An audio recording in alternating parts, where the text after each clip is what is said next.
उसमें तकरीबन 6 लाख तक तो बोगस वोट से, जो हम अब की बार उनको डालने नहीं देंगे।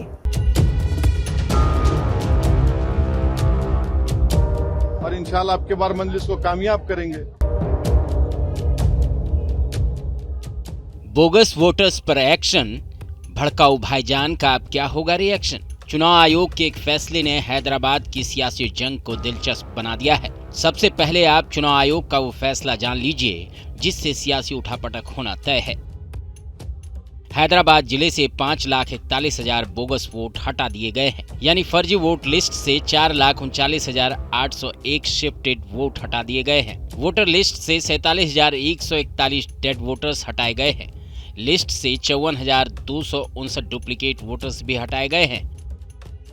हैदराबाद जिले में 2 लोकसभा सीट है, एक हैदराबाद और दूसरी सिकंदराबाद। इन दोनों सीट पर करीब 45 लाख वोटर्स हैं और अगर आधा आधा भी माना जाए तो हर सीट पर करीब 2,75,000 वोट हटाए गए हैं, जो हार जीत के मार्जिन पर असर डाल सकते हैं।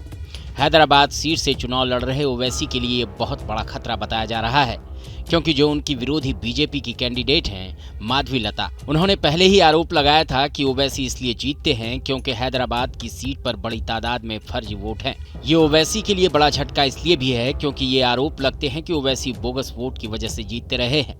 माधवी लता का दावा था कि हैदराबाद में 6 लाख के करीब बोगस वोट हैं। उनके जितने भी वोट से उसमें तकरीबन 6 लाख तक तो बोगस वोट से, जो हम अब की बार उनको डालने नहीं देंगे। 5,15,000 में तकरीबन उनके बोगस वोट 2.5 लाख हैं। माधवी लता का दावा है कि अगर बोगस वोट हटा दिए जाएं तो ओवैसी हार जाएंगे। इस दावे की हकीकत समझने के लिए आपको ओवैसी की जीत का अंतर समझना जरूरी है। इससे आपको पता चलेगा कि ओवैसी पर बोगस वोट के हटने का क्या इम्पैक्ट पड़ेगा। 2019 में हैदराबाद में 19,57,931 वोट थे। इनमें से 8,77,941 वोट डाले गए, यानी करीब 44.84% मतदान हुआ था। इनमें से ओवैसी को 5,17,471 वोट मिले। ओवैसी के लिए जीत का मार्जिन था 2,82,186 वोट। माधवी लता ये दावा करती हैं कि जब बोगस वोट हट जाएंगे तो जीत का जो मार्जिन है वो हार के मार्जिन में बदल जाएगा। अब की बार असद जी ये हार जाएंगे, जिसका पहला सबूत है कांग्रेस के साथ इतना खुल्लम खुल्ला कहना कि वो सिर्फ एएमआईएम को ही सपोर्ट करना चाहिए।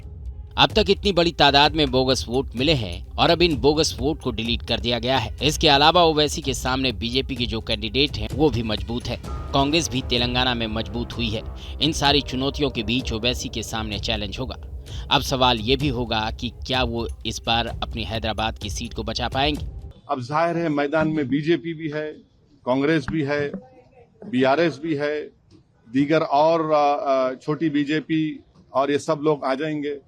तो हैदराबाद की अवाम ने हमेशा से यूनाइटेड तरीके से मुत्तहिदा तौर पर मंजलिस को कामयाब किया है और इंशाल्लाह अब के बार मंजलिस को कामयाब करेंगे। माधवी लता ओवैसी को उनके गढ़ में ललकार रही हैं। माधवी लता पर उस सीट पर कमल खिलाने की जिम्मेदारी है जिस पर 40 साल से ओवैसी परिवार का कब्जा है। चुनौती बड़ी है, सीधी लड़ाई ओवैसी से है।